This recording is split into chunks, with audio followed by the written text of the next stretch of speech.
The head of the Veterans Affairs Department says the VA is on the path to recovery. Secretary David Shulkin made the comment to NPR.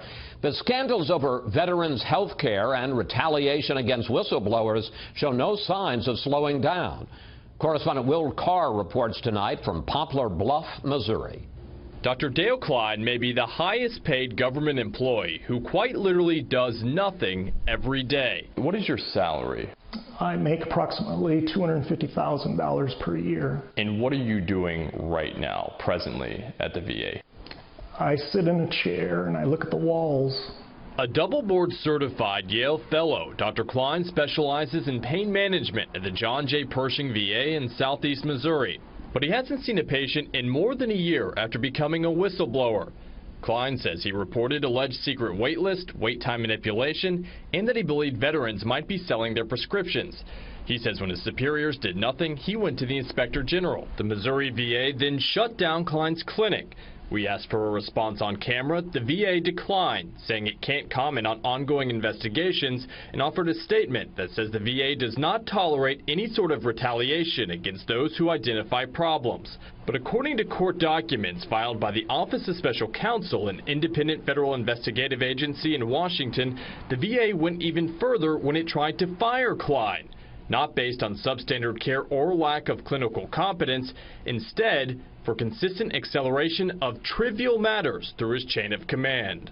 I do not consider secret wait lists and manipulation of wait times to be trivial matters. That's when the Office of Special Counsel made it clear the VA could not fire Klein for being a whistleblower. So Klein kept his job, but now sits in this office every day with no patients to treat or assign tasks. Why do you think they stripped you of your duties to begin with? To silence me. Republican Senator Ron Johnson wrote a letter in January to the acting VA secretary requesting the VA to cease all retaliatory actions. But Klein hardly stands alone when it comes to alleged retaliation against VA whistleblowers.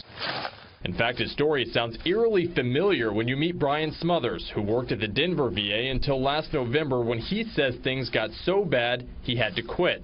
Smothers, a veteran himself, was working as a peer support specialist when he says he found more than 3,500 veterans on secret wait lists at VA facilities in Denver, Golden, and Colorado Springs. Again, the VA declined to address the allegations on camera and instead referred us to the Office of the Inspector General, who confirmed it identified wait time and other issues in recent published reports and testimony before Congress regarding Colorado VA facilities.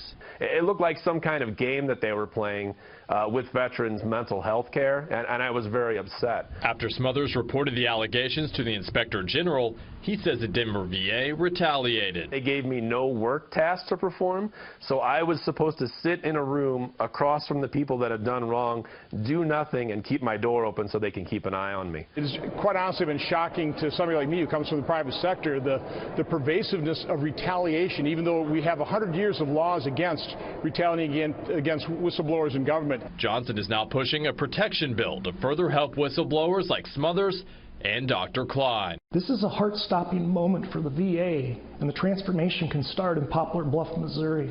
Dr. Klein says his life has been a living hell, but ultimately he hopes that it helps veterans get better care and whistleblowers better protection. Back to you. Well, thank you.